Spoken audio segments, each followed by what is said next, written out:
I'm Judge Reinhold. And I'm Diaper Chris. And we're back with the perfect blend. Summer games done quick. Live on twitch.tv. Woo. Oh, yeah. It is a hot summer as far as gaming goes. Hot indeed. Yes. Hot in Minneapolis or St. Paul or something. Somewhere in Minnesota. That much is for sure. As you know, this is the speedrunning gala for the summer, hosted by the Games Done Quick people. And as is our tradition that we just thought of 6 months ago with SGDQ, we will be reviewing our highlights from SGDQ. And lowlights. Hey. No, I'm just, I didn't see any. I mean, there were a couple. We're going to assign star ratings to the runs that we review. And I don't know about Diaper's criteria, but what I'm looking for is skilled gaming with loads and loads of personality. What about you, Diaper? I'm mostly looking for loads and loads of personality first, the game second, and skilled gaming last. Yes. There are a lot of bases to be covered by the speedrunning community. You got your glitched runs, you got your skilled runs, you got the despicable tasks run, but we'll get to that when we get to that. Yeah, you got your robot runners, you got your musical runners, right? And you got your Crash Bandicoot guys. All right, well, hold on. Hold your horses. I'm just getting excited. I'm getting excited about Crash Guy. Okay, so before we get into it, let me preface it, of course, like I did with SGDQ, that, of course, these people, they go to SGDQ on their own dime. I mean, some of them, they do like fundraisers to get plane tickets and hotel rooms, but still, it's coming out of their own pocket, and they're doing it for the charity, which is Medicines Sans Frontiers, which means Medicines Without Frontiers. All right, so without further ado, let's go right into the intro. And we started off with a panel discussion, which you could see here on the stream. This is mostly going to be mostly audio, but I did include some visuals out there for the visual heads who may not have seen what we're going to be talking about. So on the screen here, you have Spike Vegeta and 3 other guys. So this is how it started off. What were your thoughts on this pre-show discussion panel, Diaper? Well, I actually, just to go back a little bit on you, I couldn't get SGDQ to come up for a little bit when I was starting, so I missed a big portion of it. But I was watching a nice little man that was broadcasting live from his dungeon in German. Okay. That was fun. And then I switched over to the pre-show for SGDQ after about 15 minutes. I was really excited to see that they had a panel.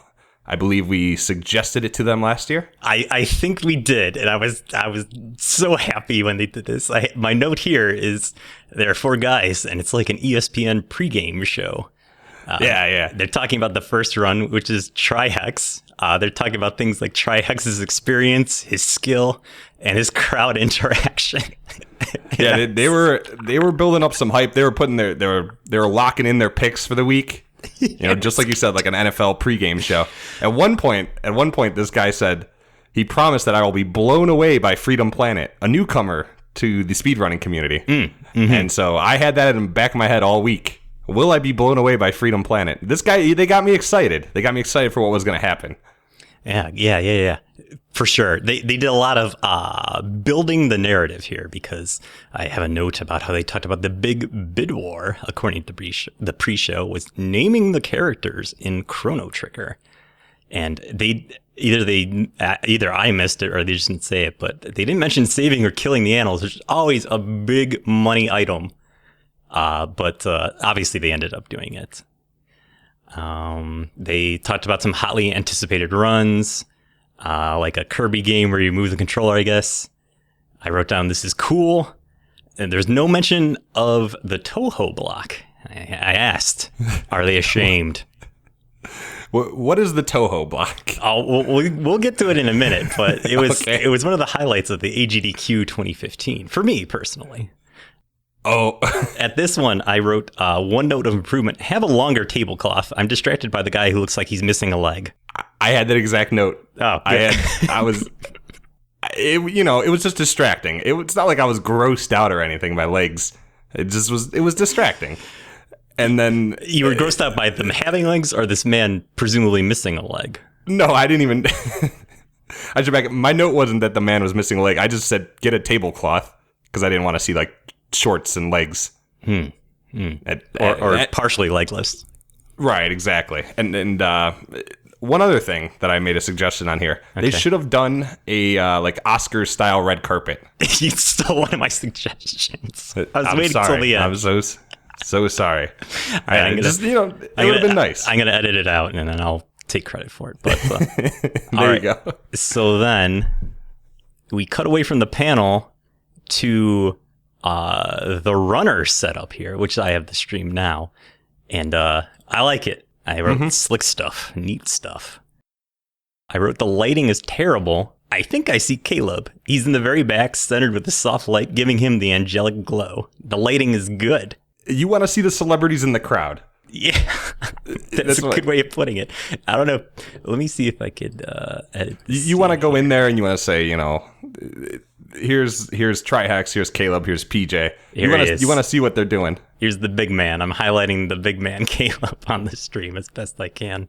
I'm not very good with the technology, as has been consummately demonstrated. Now, I made a note about the lighting as well. Mm-hmm. I actually said that I liked it. But to your point, I don't like it before the run starts to be like this. During the run, I want it to be spotlight on the runner and couch. Okay. Where the action's taking place, like an actor performing on the stage. But beforehand, like you said, I want the lights up. I want to see the celebs in the crowd. You want to see the people necking in the back. Oh, I see blue glass. Oh, cool! I just spotted blue glass. Let me highlight him. Here he is, right next to Trihex. All right, I'm wiggling it. That's not very helpful. This is great telestration on your part. Hey, I do what I can. Okay. All right. I like the angle of the camera. I think there's a sense of grandeur with how it sweeps over the crowd. It looks very long. It's like it's Scorsesean. Let's be honest. I would like some more artistic shots for that matter. They had that camera that was in the back of the crowd sometimes in the setup. I would like an artistic, follow it from the back of the crowd behind the runner while he walks up and sits on the couch. Like one long shot. That'd be great. Kind of like that, scene in Goodfellas. Oh, yeah, like one continuous shot without breaking. Yeah, exactly. Yeah, that would be good. It would help, make the moment feel bigger, like you see his journey. Mm-hmm. You're walking along with him down the path to greatness. Exactly. The path to PB. Oh, so... It was Super Mario World with Trihex. So why don't you walk us through what you noted? Right out the gate, I thought it was a strong decision to have Trihex. He's one of the speedrunners I feel that seems very comfortable. And he does a good job of explaining what's going on and everything like that. Mm-hmm. I have here that Trihex says he's been running this game since 2004. I said, was he running it in the dang womb? Again, we're like a million years old here. Yeah, we are old men here. And one thing I noted too that Trihex said that he likes this game because it's one of the games you can speedrun more expressively. I think if I was speedrunning Yoshi's Island, the emotion I would express was mostly boredom. Okay. Well, and just how I feel about that game, I hate to say it, What are you going to do? I thought this was a good run to start off with because there's a lot of showboating available. And I think it's a game that enough people have seen to really understand what a good skilled player looks like playing it, right? A lot of these games, you're not really sure what the person's doing is impressive if you haven't played it. Certain games are less obvious, at least to me, about is this guy really is he a pro or is he just a dang noob? But I think that this game with the trick shots and stuff it lends itself to the visual spectacle that is so crucial to the SGDQ experience. You make an interesting point. You don't get excited about a new game you've never seen before, like say a Freedom Planet, which you were promised would be blown away by. It depends. It depends on how the game lends itself to being speedran, right? Because in one of our many disingenuous attempts to get a world record for something, I tried to play through the Law and Order RPG, right? And it has nothing but menus. And I'm like, this is going to be way too boring. So things like that, it's like, you can't just like tune into something like that and be impressed. Just not possible. Yeah, I guess you're right. It seems like it takes a lot of skill, like the way you shoot the eggs and stuff. Mm-hmm. One thing I wanted to talk about, though, is my memory of Trihex. I haven't seen him in about 2 years. Yeah. And I remember him being a lot, like, cockier, like a cocky kid. Mm. And he didn't come off that way to me. He's still got the YOLO swag, as the kids say, but it's a lot more muted. Yeah, it seems like a lot more, maybe we've both grown up. Maybe both me and Trihex have both grown up. And it takes a mature person to not make a joke in a game he's speedrunning that features the term tonguing. I mean, he didn't make the joke, so... He didn't make the joke, and I'm good. like, wow, that's mature. Not like me, I'd make that joke. I'm scum, though. So... Yeah, you're a real slime bucket. Yeah, oh yeah, for sure. Compared to Trihex. Some highlights from the run here is that Trihex took off his sweatshirt, and it showed a shirt, but it was illegible to me, and I guess it was 3 Gokus on the shirt. But the 3 Gokus weren't the same Goku, they were 3 distinct Gokus. Explain to me, I've never seen an anime. What's a Goku? A Goku is like the first anime. He was invented in 1990 by Funimation, and he gave rise to the anime wave, inspired by Toonami on the Cartoon Network. I appreciate that. Sure. So he did like this scripted bit kind of thing with the announcer to like get a donation incentive. And of course they met it. And the donation incentive was to reveal what was underneath the 3 Goku shirt. And it was an Illuminati Dorito.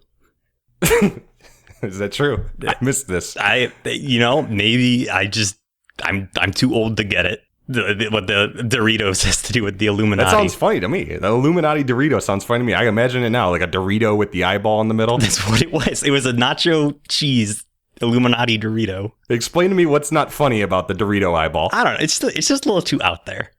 Okay, just too whacked out for you. Yeah, it's like, okay, I need like a setup for my jokes. I just can't like see Illuminati Dorito and be like, ha. I missed it, and that's because I left about 50 minutes in to do housework. I have a list of the housework chores I completed. Okay, go ahead. I mowed the lawn. I trimmed some bushes. Good. I hung this mail basket thing my wife bought. A mail basket thing. Yeah. And I read the manual and installed a new carbon monoxide detector. Oh, good. That's good for you and your family. I did all this and came back, and he had 10 minutes left before he finished. Oh, so your mailbox basket. I know you guys have a door-to-door mailman. You're one of those antiquated neighborhoods. So is the mailman going to use the old one, or do you have to leave instructions for the mailman? No. This is in my house. This is when the mail comes in. Oh, and okay. It is a place to store your mail instead of just throwing it all over the gosh dang table. Or so your dog won't eat it. Mm-hmm. As my dog likes to do. My dog likes to eat it and turn it into eggs and then throw it. So my point was, this is a little too long of a run. And I'm a little tired of the classic style 2D platformer. Interesting. It can't keep my attention, even though, like you said, it's a good game to show off. And he's a good runner. No, he's good. I have some notes here about how he knows when to pass the ball or the egg to others when he needs to. The people on the couch are mostly dead weight, but Trihex, he did what he could, and it was good. He's good at his run, and he wasn't screaming about stuff. So I gave this 4 stars. 4 stars. So I gave it 3 out of 5. For what I did watch, which was a cumulative 1 hour of the 2.5 hour run. And just deducted for the longness of it, mostly. All right, so the run is over, and they announced that the eggheads behind the scenes need to take the stream down for a few minutes to fix technical issues. And this is where I had an epiphany, Diaper. Have an SGDQ 2, like ESPN 2, Fox Sports 2. Ooh. Yeah, a separate stream to keep the folks entertained while we wait for more great speedruns. The panel could host it and give their takeaways on the runs. It's great.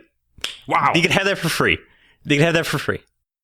Wow. Yeah, I mean, now that you mention this, I'm a little upset I didn't see the Word document return this year. That talks in between the runs. Oh no, it was there at the last day. Oh, phew. It happened with AGDQ as well, is that they didn't show that thing, even though it was a prominent part of previous AGDQs and SGDQs. But Right. the last day or so is when they busted out, and it slays. Let me tell Oh you. yeah, I'm a fan of it. I'm on record as a fan, and that's why, building on your idea, how about spin it off even one more time? AGDQ Doc. Oh, so it's dedicated to that guy. Yeah, just one person writing jokes on the word doc. I like it. So like when something impressive happens, it could write like "whoa" period. Yeah, exactly. They're like YOLO swag. Oh yeah, And yeah. and stuff. Do you think they should stick to Arial, or do you think they should vary the fonts, or is that too fancy? It's just whatever's going on. Like some of the runs that were a little more tasteless, maybe you would change them to wingdings. Sounds good. You always get me with the wingdings. It's Yeah, I know. Wingdings is a funny font. that's the funny button font for me. Oh, yeah. Yeah, no. So I think you vary up the fonts depending on the situation. I'm a font guy. Yeah. So, I care about things like that. Maybe it's not that important. So I think your idea is good. I think they can build a whole brand is the main point, the main takeaway of channels of Twitch, a Twitch network. Tagru is telling me here, or he's telling the chat rather, that there is a Twitter account for the GDQ monitor. So, people can follow that. I am not giving away free advertising on our stream, so I will not be saying what it is, but just know that it exists. I didn't know that exists. Wow. Twitter fingers. Next up was Sonic Boom. I don't think you reviewed this, did you? No, I did not watch this. This was all you. How was it? We played this game, full disclosure. Yeah, we let's played it, which is a 4-letter word in the speedrunning community. Let's play. Oh, yeah, for sure. My first note here is, didn't they test this game before they released it? Oh, that's good. I'm making myself laugh. That's how funny that was. That's very good. It was mostly a glitched run. There's a lot of pause buffering. There was they pause it and they jump ahead and they pause it. Yeah, there's some kind of glitch, I guess, in the game that basically lets you fly. And so that was mostly it. It was pretty short. I forget the exact time, but it was like less than 40 minutes as far as I could remember.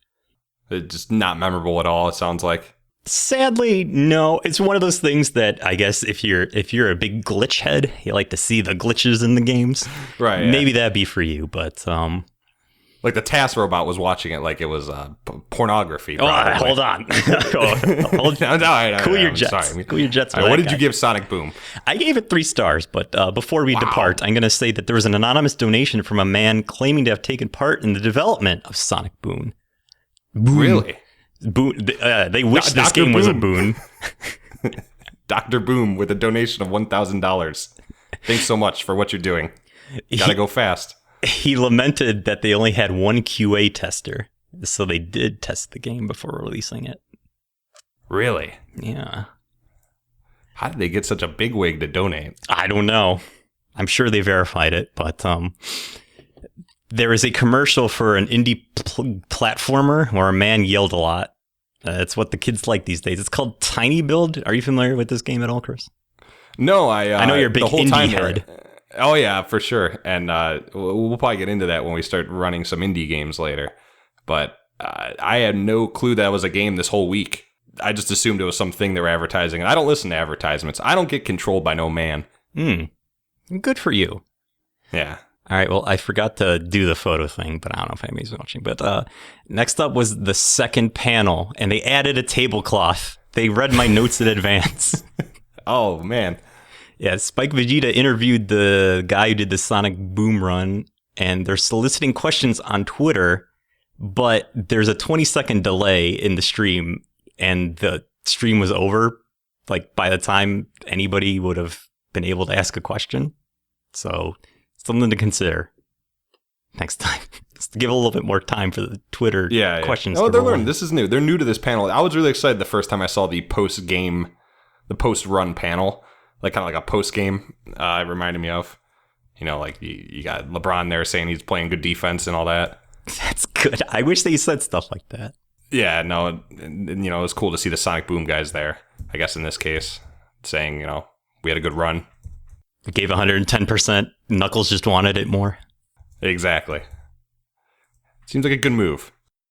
So our next one was Sonic Adventure DX Director's Cut by GamePro 11. Oh, yeah. Now, full disclosure, Diaper and I were going to cut this one from our review panel, but I think it's very imperative that we set up the story. Yeah, let me go ahead. Let me jump right into my notes because I want to put these are just notes I'm writing as I'm watching it. I come back to AGDQ, I know and love.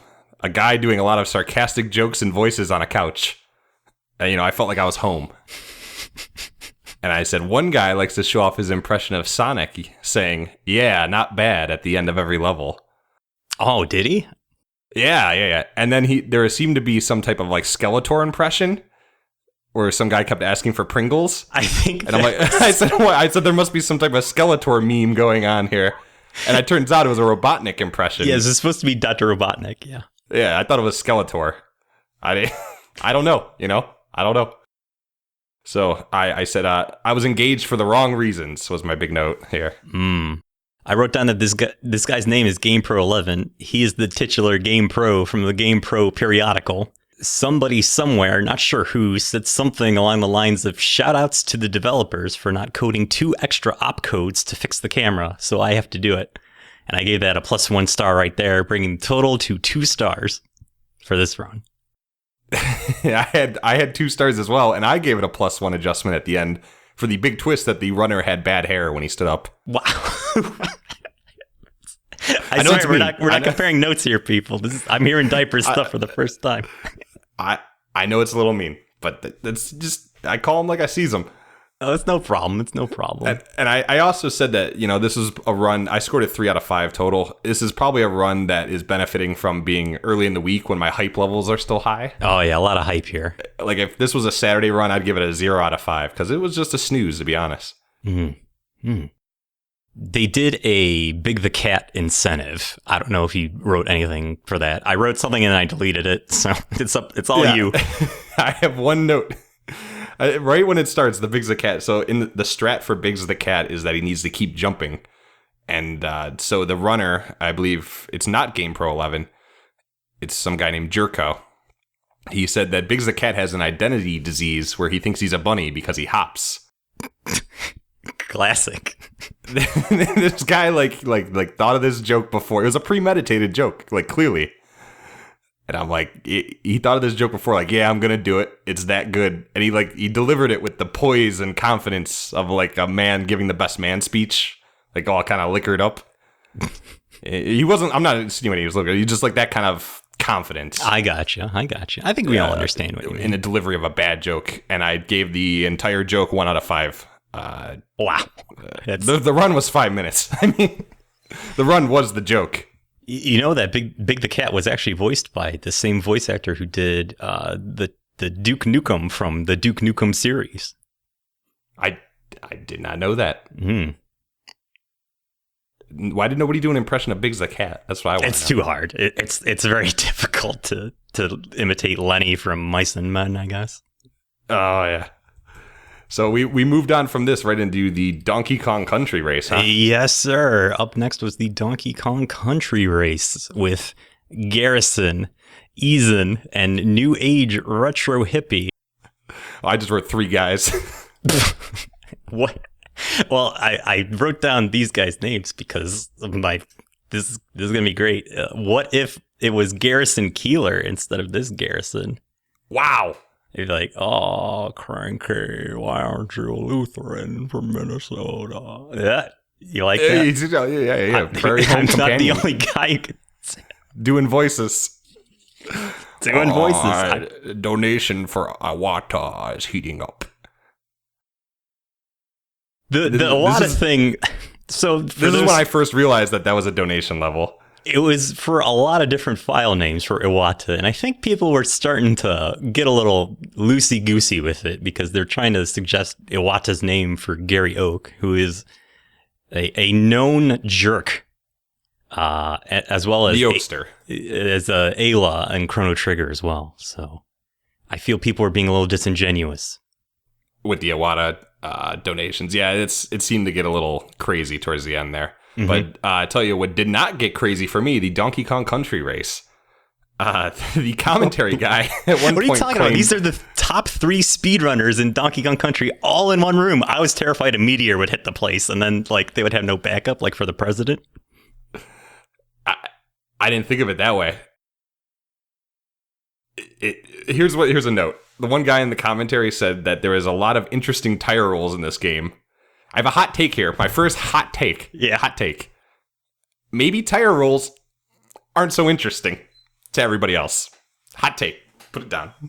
There it is. Wow. Well, I wrote here that they should switch the audio to the current in-lead competitor. But apparently they started to do that, or maybe they were always doing it and I didn't catch it. But the audio was on point, or on fleek, as they like to say. Yep. Somebody said Leroy Jenkins on the couch. Is it time for it to come back? I say yes. Oh, you said best. I was pissed at that point. I made a note about that as well. You were mad at Leroy Jenkins? No. I was, all right. So, I'll be honest. I started napping during this run. Oh, this was our first nap. This was our first nap. And I was kind of dozing in and out. And they all yelled Leroy Jenkins, like everyone in the room. And it like woke me up from my nap. And I woke up and I saw there's Donkey Kong Country was still on my screen. And I was mad as H. Wow. Until a donation read a few minutes later that said something like, shoutouts to Grandma who accidentally got the family into gaming after she bought the fabled N64. I heard that donation too, and it confused me because how did she accidentally get him into gaming if she bought a gaming console? The fabled gaming console. N64. I mean, it was one of my favorite donation reads of the week, to be honest, and I was really excited when I heard it. I'm sure there's a couple fables about the Nintendo. Oh, for sure. Yeah, so the race went for like an hour, right? Or something. It was a bit of a long one, and one of my notes here is that they're at the dumb drum boss, and the guy remarks sarcastically, of course, that it's the hardest boss in the game. And this is something that the speedrunners tend to do quite often, and it's wearing a little thin. I've been watching GDQs for a while now. How long have you been watching? Since they were in the basement of that guy's house. Wow. That's when it was real. OG. That's when it was real.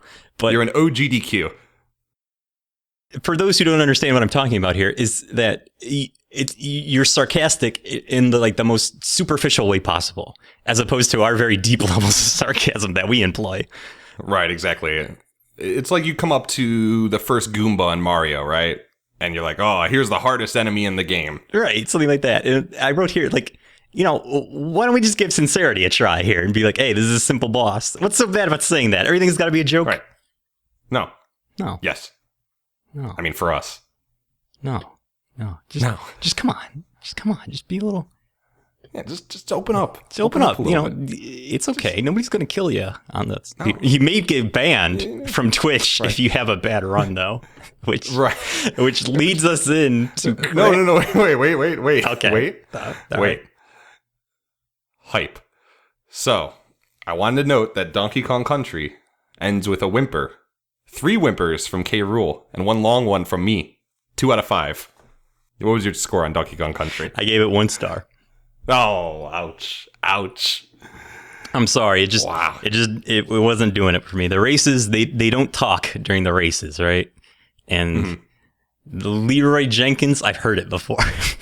You said it was time to come back. I asked, was it time for it to come back? My answer is no.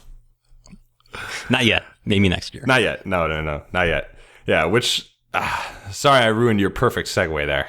But I had to get my feelings out. No, I mean, people are coming in to get our star ratings for this. We're respected journalists, so I appreciate you trying to maintain our integrity. That's right, exactly. So, sets the stage. Yes, it does. For the fabled run of Crash Bandicoot 2 that happened later in the night. The Wrath of Cortex by GamePro 11. All right, now this is great new technology here. I assembled a supercut of all the things that this guy said, and I'm going to ask that you hold your comments until the end, Diaper. Okay. To any % game over abuse, we like to commit suicide. Please do not try this at home. We're committing suicide. Don't try this at home. Crystals that you've collected so far. I like killing myself, okay? But I like to pleasure my controller. They desire the pleasure. So yeah. Over, but I'm still gonna kill myself because, I like... Okay, you get it. You get the point. I am not improvising, I swear. That's a whoop. Frames matter. I'm going to kill all of you. Freaking hate these levels. I'm sorry, family-friendly language. And that's why I love killing myself in this game. No, I actually just like killing myself. It's all for the bear levels. Live on the ledge. And sometimes off of the ledge. Sometimes into the ledge. Mostly into the ledge. Okay, so the next level... Family-friendly. We have a $20 donation. That was him. I hate this level. Help me! I'm scared. We call them something we're not allowed to say.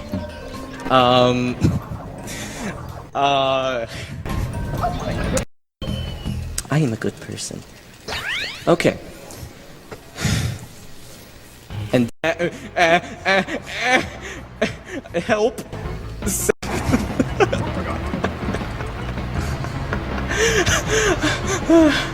Okay. Well, if you need a breather, I have a $20 donation.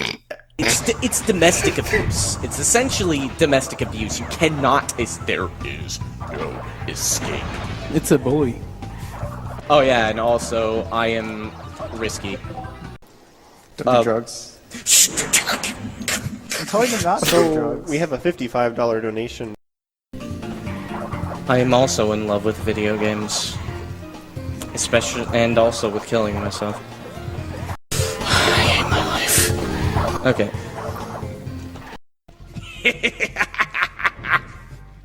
Okay. Oh my god. I am not who you think I am. All right, that's kind of sinister there, but that was the supercut of Game Pro 11. Diaper and I have hidden our feelings from about this guy from one another. Yeah. Yes, it has been. We have been dancing around text message jokes about Crash Bandicoot all week. Yeah. So why don't you go first, Diaper? I don't even know where to start. All right, I'll start with my first note. As it starts off with a fairly tasteless suicide joke. Then my second note is, this guy is fired up about Wampa fruits being called apples by the other guys. And then I have like 30 notes about killing yourself. All the times he says it, which you played in the supercut. This guy is twisted. I wrote here that this man is basically Crash Bandicoot come to life. Ooh, that was all right. So I have a note about who he is come to life as well. And then I have a feeling I know where you're going. I put down, this man studied Jim Carrey in the 90s. He's going around talking with his butt, asking people for butt naka. No. Oh, okay. You didn't go with Jim Carrey. Cool. No, that's good though. That's spot on. That is good. I didn't go with Jim Carrey. I said, this is one of those guys that fashions himself as Heath Ledger's Joker. He saw Dark Knight and he was like really inspired. He like thought the character was great, right? And then he like convinced himself that the character was really funny. This was posted on Something Awful by Sisoho Cian. I'm gonna put it on the stream, and this image is so incredible. Like, I can't resist. I sent him a PM. I'm like, is it okay if I show this? And I don't think he said anything back. But he could sue us if he wants. No, I'm just kidding. Nobody could sue us. But here it is. You should just like, sue me if you want, or I'll Crash Bandicoot myself, or like one of them, something like that. All right, so there it is. Give it 20 seconds or maybe I'm in the 20 seconds past. Either way, send me the winning lotto numbers because I'm back in time. But here it is on the stream. Wow. You seeing it? Wow, that is good. That is a great image. That is good for sure. That sums up the Crash Bandicoot persona. And I think it plays more into my assessment that he's the Joker. Like, it's a big joke. He has a big joke about suicide. Yeah. And then it's followed by a whisper. Like, oh, why don't I kill myself? You want to see a magic trick? Why so serious? Yeah, exactly. Like he's doing that kind of deal. He's good. That's like, I was like, these are the beats to all his jokes. And then I said, like, I actually, at this point, I think we know, but I said it's hard to determine if the suicide thing is a bit, kind of like Rodney Dangerfield saying he gets no respect kind of thing. Yeah, this guy just wants to kill himself. Yeah, at one point he claims he isn't improvising, which I imagine means he has written these suicide jokes and thoughts down, which is disturbing. So remind me to come back to that, but I'm going to point out here that at one point he apologizes for spitting on the microphone, noting that his spit is visible even to him. I'm laughing quite a bit. I love this guy. I relate to that. I am a gleeker, as they say. I sometimes my spit is visible as well when I'm talking. I always feel bad. And it's tough to acknowledge it, No, it's hard. It's hard. So you see a little bit of yourself in this guy. Yeah, I think I do. I think we all do. I mean, the guy is in a darker place emotionally and comedically. And from the lighting of AGDQ. Correct. But, we've all been in a bad place before, right? That's exactly what I wrote. Oh, man. You and I are in the same wavelength. I wrote, this guy's only crime was trying to make people laugh. Failing to do so, and as a result, trying even harder. Can any of us say we've never trod the same path? There go we, but for the grace of God. -1 star. How about the part where he yelled about drugs, huh? He yelled a lot of stuff. Somebody Googled his username, which is GamePro11, and they found that he made like a weird post on the Assassin's Creed dev forum, like way back in the day, asking if he could like kill whoever he wanted in the game. And I get the hunch that this guy, he has a screw or two loose. No offense. Right. He's like one of those people who like ask for kids to be killable in zombie games, things like that. I don't know for sure, but this Crash Bandicoot stuff has certainly left me very unsettled. Yeah, he's probably got a screw or two loose for sure. Like he's riding a motorized surfboard. He does a dance after he beats a boss. Mm-hmm. It's like the Cabbage Patch. He wears a boogie mask. He thrusts his hips. Yeah, he's a screw loose for sure. And to your point, he probably relates to Crash Bandicoot in that way. So like this guy is whacked out, and so am I. Yeah. So Buff Big Man on the Twitter let us know that Chibi apparently chimed in. Oh, did he? Yes, and here it is on the screen. There's still a shit ton of stupid things that I've done that are pretty fucking bad. Better step up your game, bro. LMAO. So shots fired. Chibi, yeah, getting a little feisty with here about the throne of the meme man. He's the biggest meme of the SGDQ. There's a little bit of a rivalry brewing. This plays into a note I have. I said, this is a hot take I have. Okay. This was the villain AGDQ finally needed. He supported something that nobody supports, suicide. And he talks like the Joker. They should have kept him around and had him in a race towards the end of the week with one of the heroes, the Calebs of the world. And built that up. Build up that narrative arc and give me something to really care about towards the end of the week. Oh, besides, good. Magnus being named Arby's or whatever. Hold on. But I think we need more villains. That's my point. You're not wrong, but Twitch drastically disagrees with us because apparently they banned this guy's account. And I'm like, man, just because he was in funny, we're in trouble. Mm-hmm. Mm-hmm. The guy tells several, tone deaf, terrible jokes, and he gets his account banned. Yikes. Yowzer. Wow. No respect.